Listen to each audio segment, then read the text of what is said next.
کیا کبھی سوچا ہے کہ زبان جرائم کے تالے بھی کھول سکتی ہے؟ کیا ہمارے الفاظ کسی بہت بڑے معمے کو حل کرنے کی چابی بن سکتے ہیں؟ آج ہم یہی دیکھیں گے کہ کیسے ہماری تحریر، ہماری گفتگو اور یہاں تک کہ ایک دستخط کے اندر چھپے راز فورنزک ماہرین کے لیے سراغ کا کام کرتے ہیں۔ یہ صرف ایک جملہ نہیں ہے بلکہ ایک حقیقت ہے۔ ہمارے الفاظ کے تجزیے سے نہ صرف جھوٹ پہ نقاب ہو سکتا ہے بلکہ مجرموں کی شناخت بھی ممکن ہو سکتی ہے۔ تو زبان صرف رابطے کا ذریعہ نہیں، یہ سچائی تک پہنچنے کا ایک بہت طاقتور ثبوت ہے۔ آئیے آپ کو انگلینڈ کے ایک پرسکون قصبے میں لے چلتے ہیں جہاں ایک ہر دلعزیز ڈاکٹر ایک خوفناک راز چھپائے ہوئے تھا۔ یہ کہانی ہے ڈاکٹر ہیرلڈ شپمین کی۔ اپنے مریضوں کے لیے ڈاکٹر شپمین صرف ایک ڈاکٹر نہیں تھا، بلکہ وہ ایک قابل اعتماد دوست تھا، ایک ایسا ہمدرد جس پر لوگ اپنی جان سے زیادہ بھروسہ کرتے تھے۔ لیکن جب سچائی سامنے آئی تو وہ اتنی ہولناک تھی جس کا کوئی تصور بھی نہیں کر سکتا تھا۔ یہ مسیحا دراصل برطانیہ کی تاریخ کا سب سے بڑا سزا یافتہ سیریل کلر نکلا۔ اور دلچسپ بات یہ ہے کہ ڈاکٹر شپمین کو کسی ڈاکٹری آلے نے نہیں بلکہ ایک قلم نے بے نقاب کیا۔ اس کی گرفتاری کا آغاز طبی شواہد سے نہیں ہوا بلکہ اس کی ایک شکار کیتھلین گرنڈی کی چھوڑی ہوئی ایک مشکوک دستاویز سے ہوا۔ اس وصیت کے مطابق مسز گرنڈی نے اپنی ساری جائیداد اپنے ڈاکٹر کے نام کر دی تھی، لیکن ان کی بیٹی کو یقین تھا کہ کچھ گڑبڑ ہے، اور یہی شک وہ دھاگا ثابت ہوا جس نے شپمین کے جرائم کے پورے جال کو ادھیڑ کر رکھ دیا۔ عدالت میں ہیرالڈ شپمین کی قسمت کا فیصلہ بس ایک شخص کی رائے پر منحصر تھا، جعل سازی کا ماہر۔ سب کی نظریں فورنسک دستاویزات کے معائنہ کار پر ٹکی ہوئی تھیں۔ اور پھر وہ لمحہ آیا۔ ماہر نے عدالت کو بتایا کہ لفظ گرنڈی میں جو جعلی دستخط ہے اس کا ڈی کھلا ہوا ہے، جبکہ مسز گرنڈی اپنے اصلی دستخط میں ہمیشہ ڈی کا لوپ بند رکھتی تھیں۔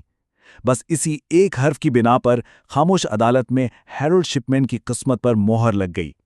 شپمین کے کیس نے ایک نئے اور بہت ہی دلچسپ سائنسی شعبے کی طاقت کو دنیا کے سامنے آشکار کیا، اور وہ شعبہ ہے فورنزک لسانیات۔ ذرا تصور کریں کہ ایک جرم کو فنگر پرنٹ سے نہیں بلکہ گرامر اور الفاظ کے چناؤ سے حل کیا جائے۔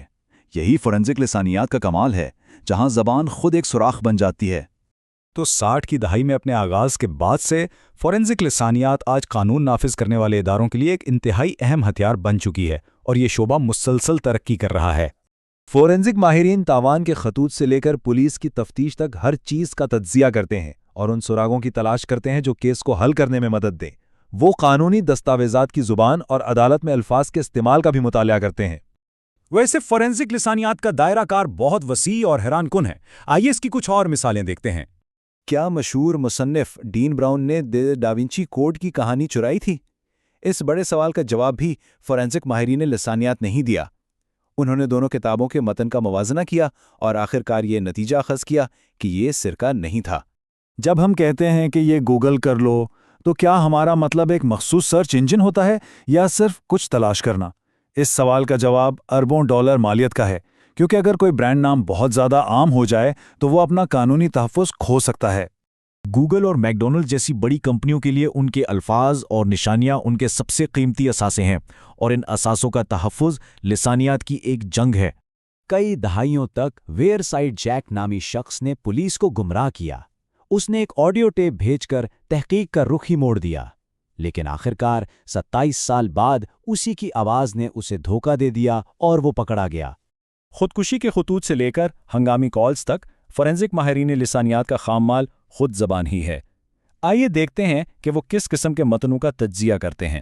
ہر قسم کے متن کی اپنی الگ لسانی خصوصیات ہوتی ہیں۔ مثال کے طور پر تاوان کے مطالبات میں اکثر بہت سادہ، براہ راست اور حکم دینے والی زبان استعمال کی جاتی ہے تاکہ خوف پیدا کیا جا سکے۔ جب کوئی دھمکی آمیز خط لکھتا ہے تو وہ انجانے میں اپنے بارے میں کئی لسانی سراغ چھوڑ جاتا ہے۔ فورنزک ماہر کا کام انہی سراغوں کے پیچھے جانا اور مجرم تک پہنچنا ہے۔ کیا یہ خودکشی کا خط واقعی مرنے والے نے لکھا تھا؟ اکثر اس کا جواب اس کی گرامر اور الفاظ کے انتخاب میں چھپا ہوتا ہے، جو اس کی اصلیت یا جعلسازی کو ظاہر کر سکتا ہے۔ تو آخر میں بات صرف ایک نقطے پر آ کر ختم ہوتی ہے، ہماری زبان ہی ہماری اصل شناخت ہے۔ بالکل ایک فنگر پرنٹ کی طرح ہماری زبان بھی ہمارے لیے منفرد ہے۔ یہ ہماری کہانی سناتی ہے، یہاں تک کہ جب ہم اسے چھپانا چاہتے ہوں۔ تو اگلی بار جب کوئی ای میل لکھیں یا کوئی ٹیکسٹ بھیجیں تو ایک لمحے کے لیے رک کر سوچیں کہ آپ کے الفاظ آپ کے بارے میں کیا بتا رہے ہیں۔